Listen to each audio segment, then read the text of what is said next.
चलिए आज देखते हैं हम लोग प्रायद्वीपीय भारत के विषय में। प्रायद्वीपीय भारत में हमको क्या क्या पढ़ना, हम लोगों ने हिमालय पर चर्चा कर लिया और हिमालय के सारे क्लासेस ले लिए। आज क्या पढ़ना है, प्रायद्वीपीय भारत के विषय में। जो प्रायद्वीपीय भारत है उसके बारे में हम लोगों को पढ़ना है। पहली चीज तो हमको जानना होगा प्रायद्वीपीय भारत कहते किसको, ठीक है। तो ध्यान देना, भारत की जो शेप है, दक्षिण का भाग कुछ इस तरीके से बना हुआ है, ओके। तो आपने देखा है इस तरफ कौन सी खाड़ी है, बंगाल की खाड़ी है, बंगाल की खाड़ी है, और इस तरफ है अरब सागर, और नीचे है हिंद महासागर, हिंद महासागर। और तीन तरफ से कोई भूभाग जब जल से घिरा हुआ होता है तो उसी को कहते हैं प्रायद्वीप। तीन तरफ से सागरों से घिरे हुए भूभाग को प्रायद्वीप कहा जाता है, पेनिनसुलर कहा जाता है। तो जरा देखिए, इधर भी सागर, इधर भी सागर और इधर भी सागर, तो तीनों तरफ से सागर से घिरा हुआ भूभाग क्या कहलाता है, प्रायद्वीप कहलाता है। वहीं हम कहें अगर चारों तरफ जल से घिरा हो तो उस भाग को क्या कहते हैं, तो द्वीप कहते हैं। चारों तरफ जल से घिरे हुए भूभाग को द्वीप कहते हैं, जबकि तीन तरफ जल से घिरे हुए भूभाग को प्रायद्वीप कहते हैं। क्लियर हुआ पॉइंट। अब देखिए, जैसे आप लोगों ने हिमालय में पढ़ा, हिमालय की बहुत सारी चोटियां ऊंची ऊंची उठी हुई, जैसे एवरेस्ट। अभी हाल ही में आप लोगों ने देखा फिर एवरेस्ट में वृद्धि देखी गई। तो उसकी चोटियों में अगर ये कहा जाए, जो उत्तर भारत की पर्वत चोटियां हैं हिमालय की, वो बहुत ऊंची ऊंची, और जो दक्षिण भारत की पर्वत चोटियां हैं वो कम ऊंची, मतलब थोड़ी ऊंचाई पर होकर वो समतल हो जाती, मतलब पठार ज्यादा है दक्षिण भारत में और पर्वत कम है। जबकि उत्तर भारत में पठार नहीं है। पठार और पर्वत में अंतर क्या होता है, पहले तो ये जानना जरूरी है। पठार बेटा जो होता है वो ऐसे ऊंचा उठा हुआ और ट्रायंगल के शेप में बनाता है, जबकि जो पर्वत ये पर्वत है बेटा, और जो पठार होता है वो ऊपर तो जाता है, लेकिन ऐसे ऊपर क्या हो जाता है, समतल मैदान, ऊंचाई भी कम जाता है और ऊपर जाकर के क्या हो जाता है, समतल हो जाता है। तो जिसका ऊपरी भूभाग समतल होता है उसे क्या कहते हैं, पठार, और जिसका ऊपरी भूभाग ट्रायंगल के नुमा होता है या नुकीला होता है उसे क्या कहते हैं, पर्वत। जैसे हिमालय पर्वत का शेप आप लोगों ने देखा होगा, इसी तरीके से है कि नहीं, ठीक है। तो हिमालय क्या है, एक पर्वत है, जबकि दक्षिण भारत में क्या पाया जाता है, पठार पाया जाता है। क्लियर हुआ दोनों पॉइंट। अब आप लोग को पठार और पर्वत में अंतर समझ आ गया कि पठार किसको कहते हैं और पर्वत किसको कहते हैं। और बेटा, जब हमारा पैंजिया नामक गोला टूटा था तो आपको पता है दो लैंड मुख्य रूप से बांटे गए थे। जो भूभाग था उसे कितने लैंड में बांटा गया था, दो। जैसे ये हमारा गोलार्ध बना, ऊपरी लैंड को कहा गया अंगारा लैंड और नीचे वाले को कहा गया गोंडवाना लैंड। तो हमारा जो दक्षिणी भारत है इसी तरफ स्थित है अफ्रीका। क्या स्थित है, इसी से टूट करके क्या बना था, हमारा प्रायद्वीपीय भारत बना। तो अफ्रीका का जब लोकेशन देखोगे, अफ्रीका किस गोलार्ध में है, दक्षिणी गोलार्ध में। और दक्षिणी गोलार्ध में कौन सा लैंड है, गोंडवाना लैंड। तो जरा बताइए प्रायद्वीपीय भारत किस लैंड का भूभाग होगा, गोंडवाना लैंड का। क्यों, क्योंकि अफ्रीका से ये टूट करके बना है और अफ्रीका गोंडवाना लैंड का भाग है, इसलिए ये कैसा है, गोंडवाना लैंड। जबकि अगर भारत की बात करें तो देखो विषुवत रेखा के उत्तर में है, और आपको पता है विषुवत रेखा के उत्तर में कौन सा लैंड पाया जाता है, अंगारा लैंड। लेकिन ये अफ्रीका से टूट करके बना है, इसलिए ये कौन से लैंड का भाग है, गोंडवाना लैंड का। एक प्रश्न ये भी बनता है, प्रायद्वीपीय भारत किस लैंड का भूभाग है, तो किस लैंड का भूभाग है, गोंडवाना लैंड का भूभाग है। आप लोगों को मैंने प्लेट विवर्तनिकी सिद्धांत पढ़ाया था, उसमें अंगारा लैंड और गोंडवाना लैंड के बारे में बताया था, और 33 सागर 3 चीजों की बताया था ना। तो उसकी क्लास तो हम ले चुके हैं, आज हम लोग को प्रायद्वीपीय भारत है तो इसी पर रुकेंगे। अब इसी में प्रायद्वीपीय भारत में उत्तर पश्चिम में, प्रायद्वीपीय भारत उत्तर पश्चिम में मतलब उत्तर पश्चिम ये एरिया आएगा। जरा देखो उत्तर पश्चिम किसको कहते हैं, ये कहते हैं। तो प्रायद्वीपीय भारत का उत्तर पश्चिम विस्तार कहां तक है, अरावली पर्वत तक। कहां तक है, अरावली पर्वत तक है। तो चलिए देख लेते हैं अरावली पर्वत के बारे में। अरावली पर्वत बेटा कुछ इस तरीके से ऐसे फैला हुआ है। और अरावली पर्वत की बात करें, जैसे हिमालय पड़े थे मोड़दार वलित पर्वत, लेकिन अरावली मोड़दार वलित पर्वत नहीं है। मोड़दार तो है लेकिन ये नवीनतम नहीं है, सबसे पुराना है। भारत का सबसे पुराना पर्वत कौन सा है, अरावली। इसके कुछ भाग नष्ट हो चुके हैं, कुछ ही भाग बचे हैं, और जिस पर्वत के कुछ भाग नष्ट हो जाते हैं, कुछ भाग बचते हैं, उसको अवशिष्ट पर्वत कहते हैं। क्या कहते हैं, अवशिष्ट पर्वत है। तो ये अरावली पर्वत अब किस प्रकार के पर्वत का उदाहरण है, अवशिष्ट पर्वत का उदाहरण है, अवशिष्ट मोड़दार पर्वत का उदाहरण है, अवशिष्ट मोड़दार पर्वत का उदाहरण है। और कहां से कहां तक ये अरावली पर्वत फैला हुआ है, तो गुजरात से लेकर के ये दिल्ली रिज तक फैला हुआ है। अरावली पर्वत कहां से कहां तक विस्तृत है, कहां से कहां तक बेटा विस्तृत है, गुजरात से लेकर दिल्ली रिज तक। लेकिन अब ये मैं अरावली पर्वत को पढ़ूंगा नहीं, केवल मैं अभी विस्तार बता रहा हूं, प्रायद्वीपीय भारत का कहां से कहां तक है। और इधर बात करें तो इधर एक पहाड़ी है, ऐसे राजमहल पहाड़ी। कौन सी पहाड़ी है, राजमहल पहाड़ी। आपने देखा उत्तर पश्चिम में अरावली पर्वत तक और उत्तर पूर्व में राजमहल पहाड़ी तक। वहीं अगर दक्षिण में जाएं तो कन्याकुमारी तक इसका विस्तार है। कहां तक विस्तार है, यहां पे बेटा कन्याकुमारी है ना। अब आपको प्रश्न आए कि प्रायद्वीपीय भारत का विस्तार, उत्तर पश्चिमी विस्तार क्या है, तो अरावली पर्वत। प्रायद्वीपीय भारत का उत्तर पूर्वी विस्तार क्या है, राजमहल पहाड़ी। प्रायद्वीपीय भारत का दक्षिणी विस्तार क्या है, तो कन्याकुमारी है। Point clear. वहीं प्रायद्वीपीय भारत का ही कुछ भाग, जब आप मेघालय में पढ़ाए थे, आप लोगों को सीलांग का पठार पढ़ाए थे ना, गारो खासी जयंतिया पढ़ाए थे वहीं पर, याद है ना। और वहीं पर दो पहाड़ी और पढ़ाए थे आप लोगों को, मिकिर और रेंगमा पहाड़ी। मिकिर और रेंगमा पहाड़ी, ये दोनों पहाड़ियां कहां पे थी, असम में। ये भी सीलांग के पठार की ही भाग है। तो सीलांग के पठार में मैंने 5 पहाड़ियों की बात किया था। कौन कौन से, सीलांग के पठार में देखो कौन कौन से पहाड़ियां आई थी। एक तो आया था गारो, खासी और जयंतिया। उसके बाद दो और कौन कौन से आ जाता है, मिकिर और रेंगमा। मिकिर और रेंगमा, ये दोनों पहाड़ियां कहां पर हैं, असम में। और ये तीनों पहाड़ियां कहां पर हैं, मेघालय में। इसमें भी जो खासी पहाड़ी है, खासी पहाड़ी जो है, इसकी आकृति कीप नुमा है। किस तरीके से है, कीप नुमा है, जिसके कारण इसी खासी पहाड़ी पर स्थित है मासिन राम। क्या स्थित है, मासिन राम, जो विश्व का सर्वाधिक वर्षा वाला स्थान है। यहीं पर चेरा पूंजी भी है, पहले चेरा पूंजी था, अब क्या है, मासिन राम, विश्व का सर्वाधिक वर्षा वाला स्थान। ठीक है।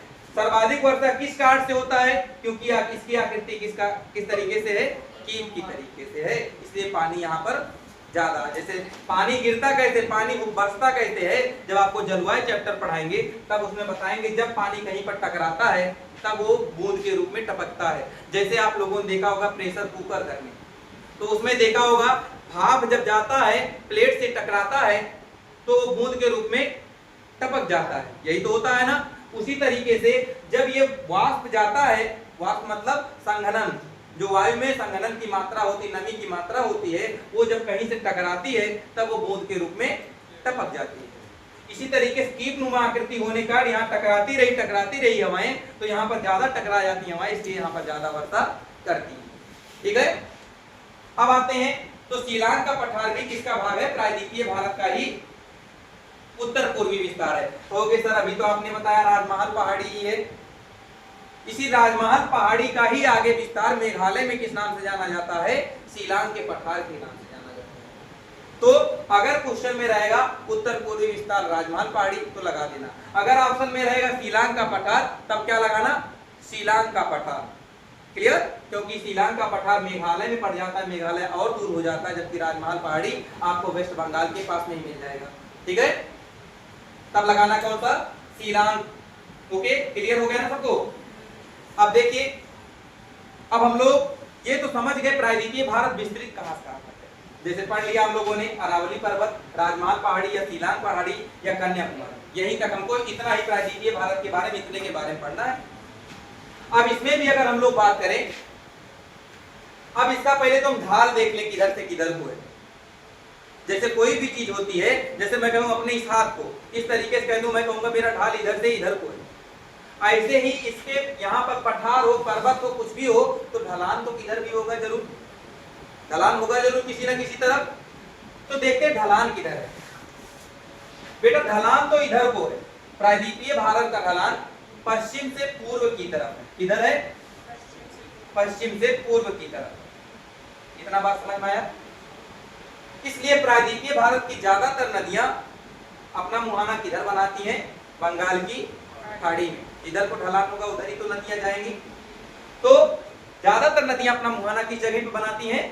बंगाल की खाड़ी में बनाती हैं। लेकिन कुछ नदियां ऐसा होता है जब हम उत्तर की तरफ बढ़ते हैं, जब हम कहां बढ़ते हैं? इस लाइन के उत्तर की तरफ, विंध्य पर्वत के ऊपर की तरफ, तो यहां पर ढलान बेटा इधर ना होकर के ये ढलान इधर चला जाता है। ठीक है, उत्तर की ओर चला जाता है।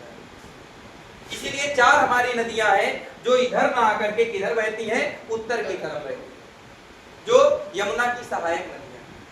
कौन कौन सी? जैसे चंबल। कौन सी नदी? चंबल। चंबल हो गया, सिंध हो गया, बेतवा हो गया और केन हो गया।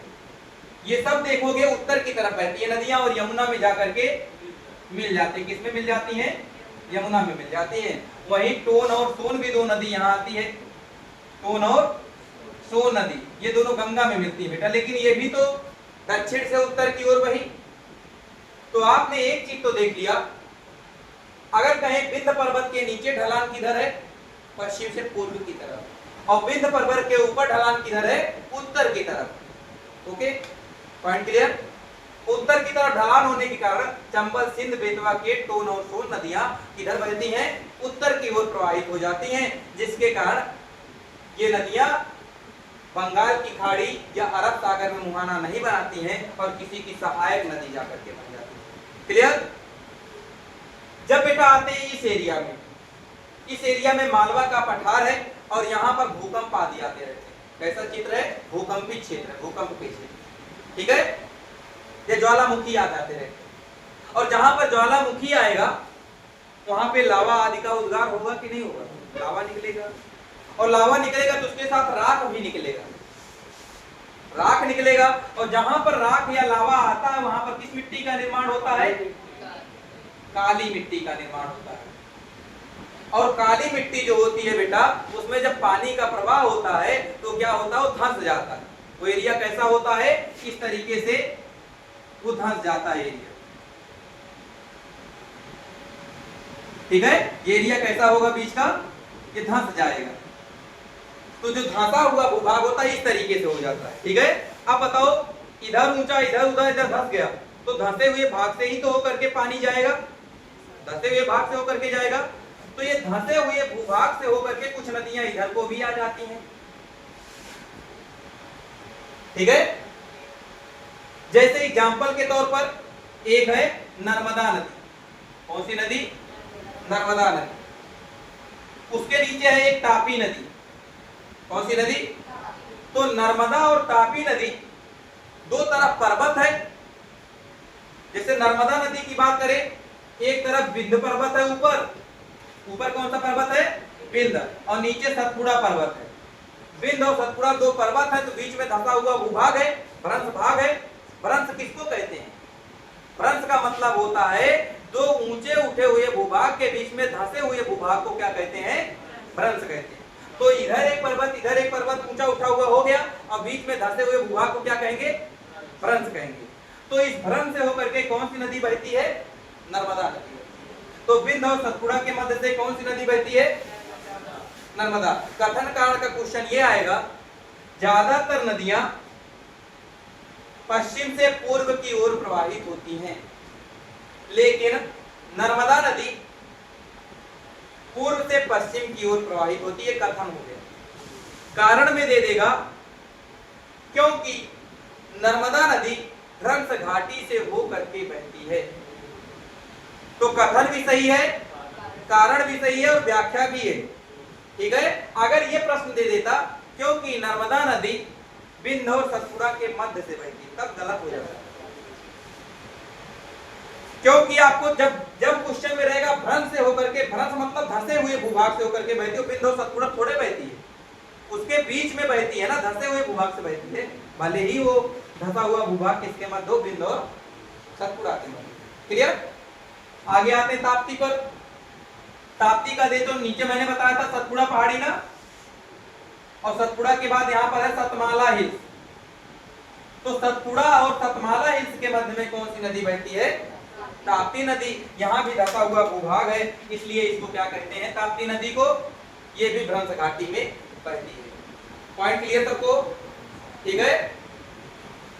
उसके बाद सोन नदी, ये गंगा से कहाँ मिलती है? जो ये सोन नदी हमने बताया, ये गंगा से कहां पर मिलती है? पटना में मिलती है। कहां पर मिलती है? पटना में मिलती है। वहीं हम कहें चंबल और बेतवा नदी, ये दोनों नदियां कहां पर मिलती हैं? चंबल और बेतवा, ये दोनों नदियां यमुना से कहां पर मिलती हैं? इटावा में। कहां पर मिलती हैं?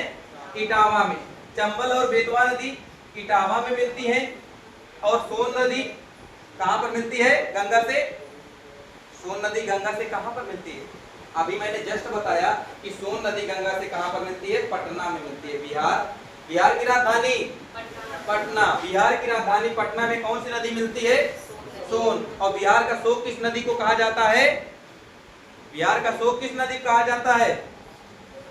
बताइए। माही नदी आप लोग जानते हो, कर्क रेखा को 2 बार काटती है। और बिहार का शोक किस नदी को कहते हैं? अच्छा, बिहार में माही नदी बहती भी है, तो बिहार का शोक किस नदी को कहते हैं? कोसी नदी को। किस नदी को? कोसी नदी को। बिहार का शोक किस नदी को कहते हैं? कोसी नदी को कहते हैं। क्लियर? अब कहोगे सर इधर की नदियां तो अभी आपने बताया नहीं, जो इधर कह रहे हैं आप ज्यादातर नदियां इधर बहती हैं, तो इधर की नदियों के भी नाम थोड़ा सा जानते रहिए। बाकी नदियों को हम बाद में भी पढ़ाएंगे, नदियों चैप्टर में। प्रायद्वीपीय भारत की नदियां एक अलग से क्लास होगी। ठीक है। देखिए इधर महानदी बहती है। कौन सी नदी? महानदी बहती है। इधर ही गोदावरी नदी बहती है, और इधर ही कृष्णा नदी बहती है, और इधर ही वैगेयी नदी बहती है, और इधर ही ताम्रपर्णी नदी बहती है। ताम्रपर्णी नदी बहती है, और इधर ही आपकी कावेरी नदी भी बहती है। ठीक है। तो आपने देखा महानदी, गोदावरी, कृष्णा, वैगेयी, ताम्रपर्णी और कावेरी, ये नदियां किधर से किधर को बहती हैं? पश्चिम से पूर्व की ओर बहती हैं। क्लियर हो गया? ये नदियां किधर बहती हैं? पश्चिम से पूर्व की ओर बहती हैं। जबकि आपसे क्वेश्चन आए प्रायद्वीपीय भारत की ज्यादातर नदियां पश्चिम से पूर्व की तरफ बहती हैं। कथन दे दिया, कारण में कह दे क्योंकि प्रायद्वीपीय भारत का ढलान पश्चिम से पूर्व की ओर है, तब हो जाएगा ना। कथन भी सही, कारण भी सही और व्याख्या भी है। अब ध्यान देना, जो इधर नदियां बहती हैं, जब यहाँ पहुंचती है इस एरिया में, यहाँ पर पहुंचती हैं, तो यहाँ पर उनको समतल मैदान मिले। ढलान कम होकर के क्या हो जाता है? जैसे जैसे ढलान है आगे जाकर के समतल हो जाता है। और जब कहीं पर समतल मैदान आ जाएगा, जैसे फर्श पर पानी फेंको तो पानी क्या होता है? फैल जाता है ना। इस तरीके से फैल जाता है कि नहीं पानी? तो इसी तरीके जब ये नदियां आती है खूब प्रवाह में आती है, लेकिन जब पहुंचती है कहां से? इस भूभाग में, मतलब तट के पास, पूर्वी तट के पास जब पहुंचती है, तो यहाँ पर ये क्या करती हैं? इनका वेग जो होता है कम हो जाता है, और नदियों का पानी क्या हो जाता है? फैल जाता है। और फैलने के कारण ये किस प्रकार की आकृति का निर्माण करती हैं? डेल्टा की। ऐसे ही तो डेल्टा बनाते हैं। तो फैलने के बाद एक इस प्रकार की आकृति का निर्माण करती हैं, डेल्टा का। इसीलिए कहा जाता है कि प्रायद्वीपीय भारत की ज्यादातर नदियां किसका निर्माण करती हैं, डेल्टा का निर्माण करती हैं। क्लियर। वहीं अगर इधर की बात करें पश्चिमी भारत की, पश्चिमी प्रायद्वीपीय की या पश्चिमी तट की, तो इधर की नदियां किसका निर्माण करती है, इधर ढलान बेटा मंद नहीं है। जैसे मैं कहूं ये मान लो ये है, ये पश्चिमी भारत है, यहां से नदी आई और पानी आया, ऐसे आया डायरेक्ट क्या होगा, सीधे गिर जाएगा ना, सीधे गिर जाएगा ना।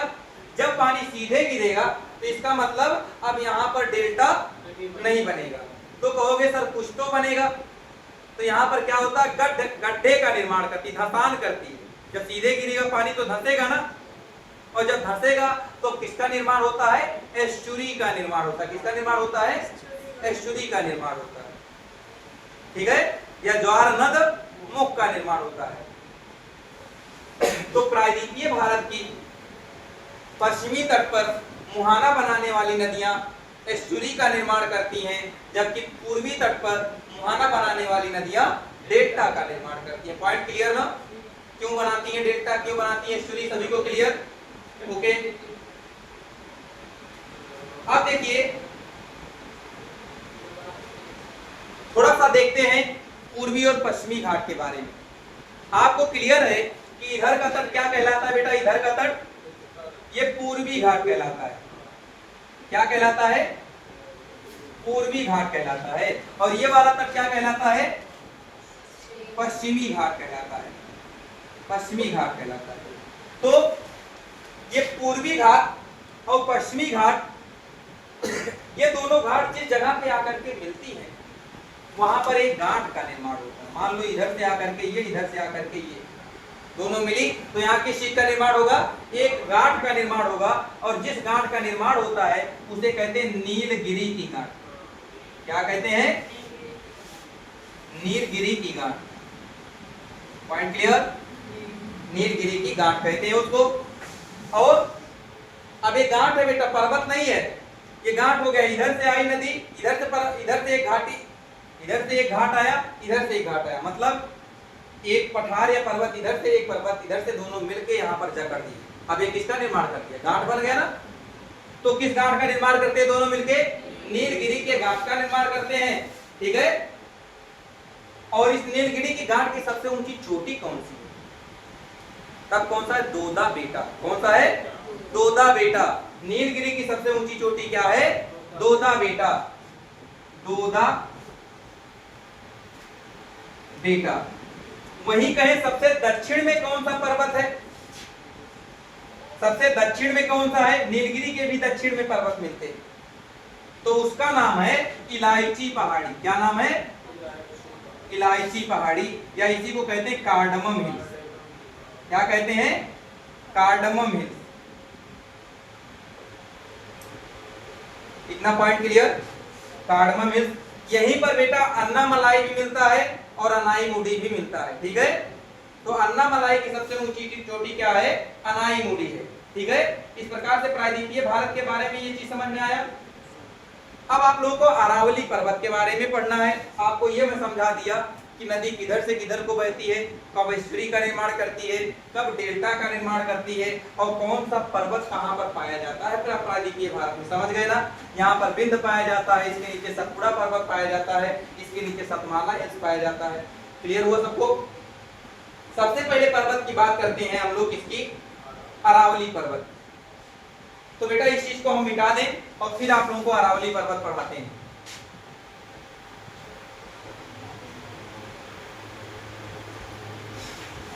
चलिए सबसे पहले अरावली पर्वत देखिए, ये है अरावली पर्वत। अरावली पर्वत किस प्रकार का पर्वत है बताइए, अभी बताए थे हम।